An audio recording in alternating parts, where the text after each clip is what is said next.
Assalamu alaikum wa rahmatullah wa barakatuh, brother Aladdin. Welcome. We're very happy we are able to join. وعليكم السلام ورحمة الله. يا أخي, I just joined you because I would like to share something with you. You see, I want to know this Inshallah. out of my chest. I didn't open my mouth that much in regard to the conflict in my country, where my family are suffering right now, while I'm talking to you.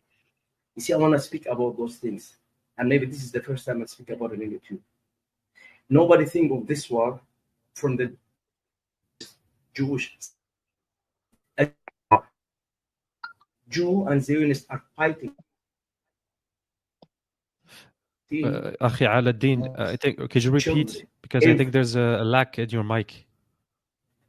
Could you repeat what you... Is it still lacking? Yeah, just 30 seconds ago. Yeah, inshallah. Zionist Israeli and killing innocent Palestinians in the name of their religion. A whole religious war for them.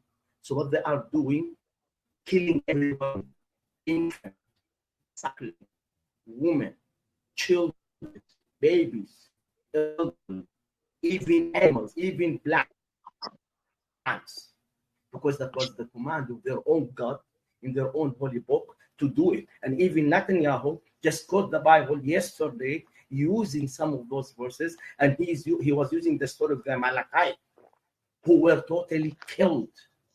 And some of the rabbis, even in their channels, especially in TikTok, spoke about this, and he says you have to kill them all. And he quotes some verses from the Jewish Tanakh. So I will quote some of those verses and I'll read them for you. And that's what they are exactly doing in not only Gaza, in the entire Palestine since 1947. I'll quote some of them, please, brother, if you don't mind. Go on, brother. Jazakallah khair. If you read in 1 Samuel chapter 15, verse 3, that's what Netanyahu quote. Now go and smite Amalek and utterly destroy all that they have, and spare them not, but slay man and woman, infant and suckling, ox and sheep, camel and ass. So he said, kill them all, destroy them all, don't leave anyone alive. It's the Amalekite. That's the example that Netanyahu used. If you read could you give me the reference? A reference? I'll just try to share the screen as well, inshallah. 1 Samuel chapter 15, verse 3. Number 2. Psalms. So first Psalms and then 15. Chapter 15, verse 3. If you want, I'll post them for you in private, all, and you can post them one by one. If you want, I can post some of them in private chat. So you can share inshallah, it. That would be good. Yes, inshallah. Okay. I'll post them right now in private chat while I read them. Now you receive them all in private chat. Some of them. I will not go much. That's first one. 1 Samuel chapter 15, verse 3. It says, kill them all. Destroy everything. Even animals, infant, suckling, woman, everything. Don't leave anything alive.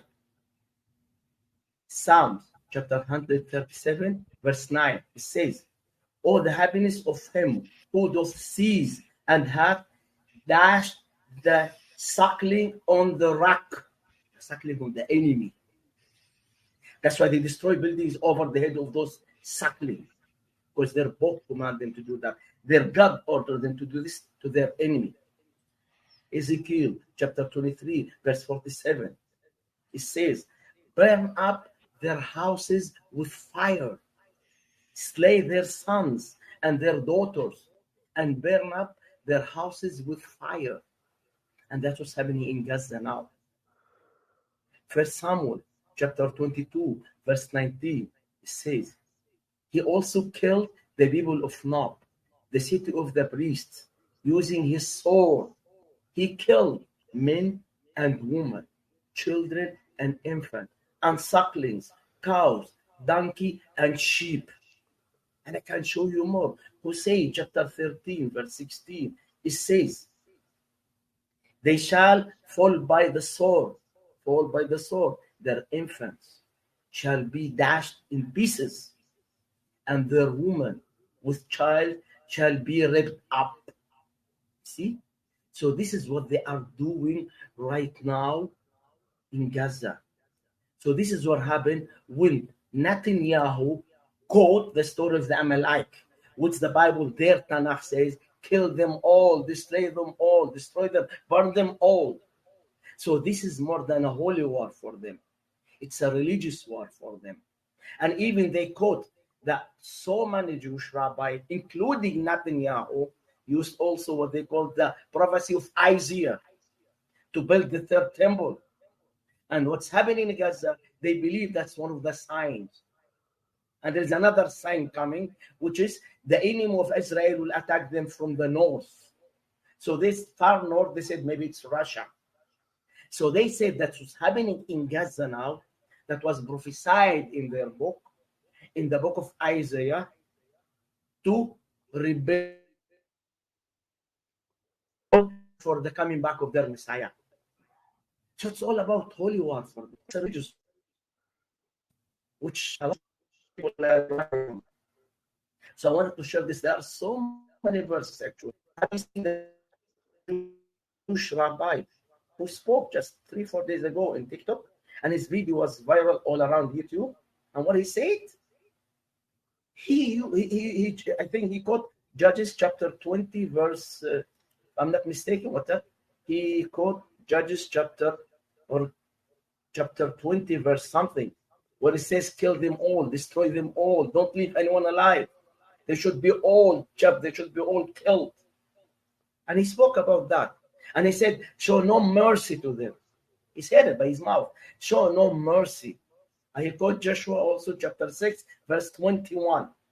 It says, the people utterly destroyed all that was in the city, both man and woman, young and old, and ox, and sheep, and ass, with the age of the sword. He quoted those verses.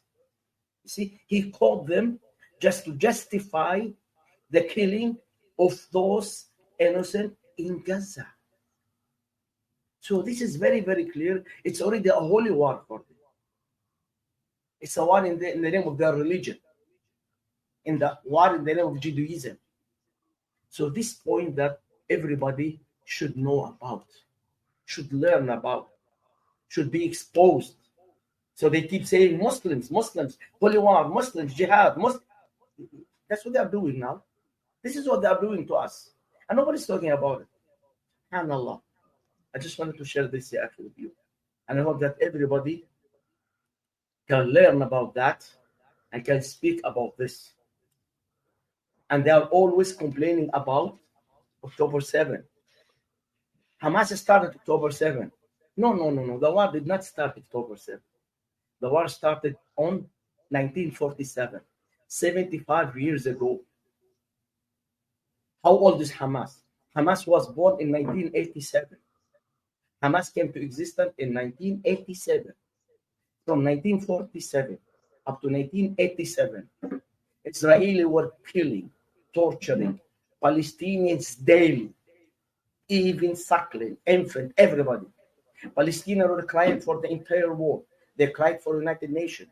They cried for European Union. They cried for Russia. They cried to Arab League. They cried to AU, to everybody. And nobody cares about them. Nobody look at them.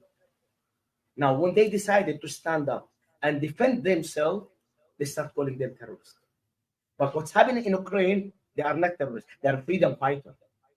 Ukrainians, when they're invaded by Russian, they have the right to defend. That's creation. They're under as a Palestinian since 1947 until nowadays. More than Palestinians outside cannot go back home. No. They are not a freedom fighter. They are terrorists. The double is equal to Israel and Palestinian resistance is equal to Ukraine. And they say, no, Palestinians are equal to the Russian. And Israel are equal to the Ukrainian. Look at the double standards that they are doing and how they brainwash.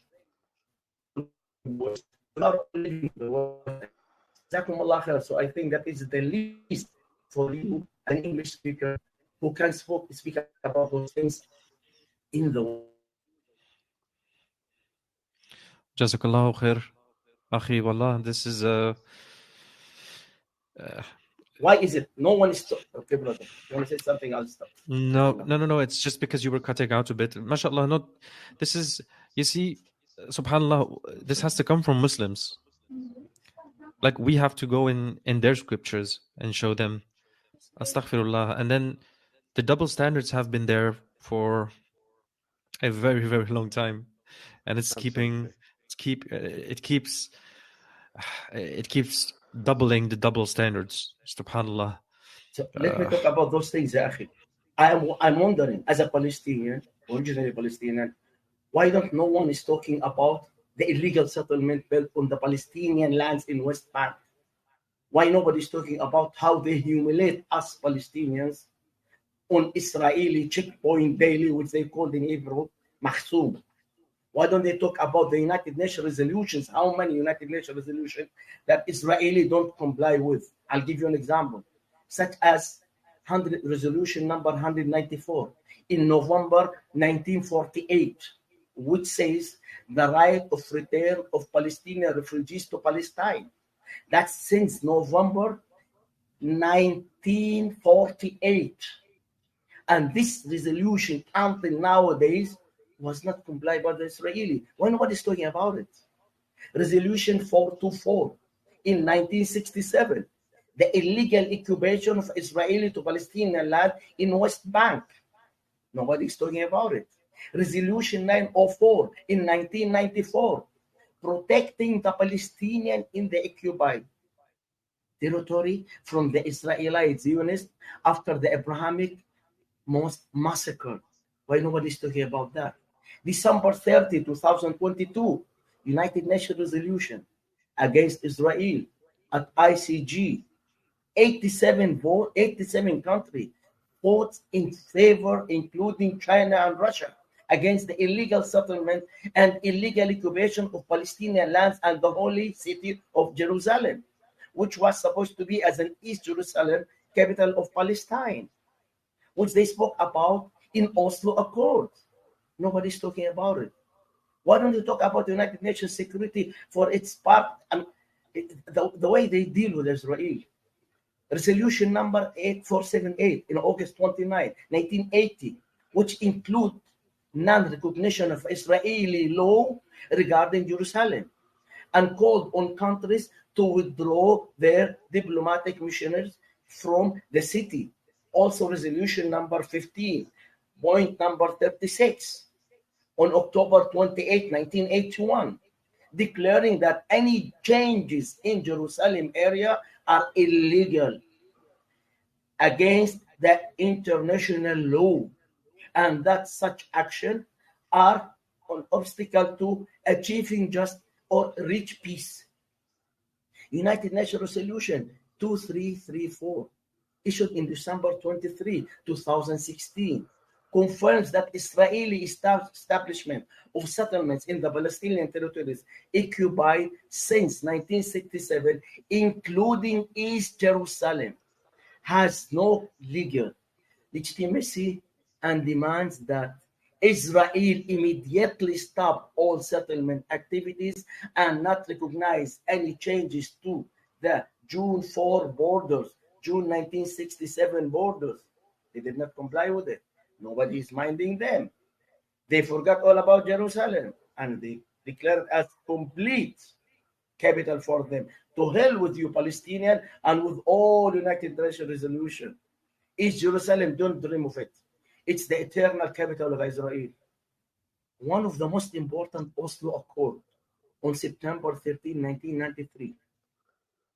Palestinians were promised by Israel, by USA, by EU, by Russia, by United Nations, that the eastern part of Jerusalem would be their future capital. And the Palestinian leadership during that time confirmed its firm position many times by saying there is no Palestinian state without East Jerusalem as its capital, in accordance with resolution of international United Nations law. but they did not comply with this, and nobody mind them, and they are still doing it on and on. You know, if I talk to you about those resolutions that Israeli violated, there are more than 70. There are more than 70, and nobody's talking to them. But when Iraqi violated 2 or 3 United Nations violation, they destroyed the entire Iraq, and Iraq is still suffering until nowadays because of 2 resolutions that Saddam Hussein then refused and violated. But Israel violate more than 70. They are above the law. They have the right to do it. See, those things that the West should know about, people in the West should learn about. So I hope, Ya Akhi, you, as people living in the West, you can copy all those things and share it with those people in the West, so they will learn about the fact and the truth that nobody knows about. I'm sorry, Ya Akhi, I spoke too much. No, Habibi, this is Alhamdulillah, bro. It's very informative. Jazakallah khair for sharing so Don't much. apologize. Yeah. Barakallah fikum. I'll step up, inshallah, because Fajr is very near here. Almost after 30 minutes. Jazakallah khair, brother. Thank you so much for sharing, and you're always welcome. And Jazakallah khair, we feel the emotions. And yes, subhanallah, this is a wake-up call. Just pray for them and share this with everybody. Inshallah, ya That's the least we can Inshallah. do, inshallah. Absolutely. Inshallah, ya Rab. Wa alaikum Jazakallah salam khair. wa rahmatullah.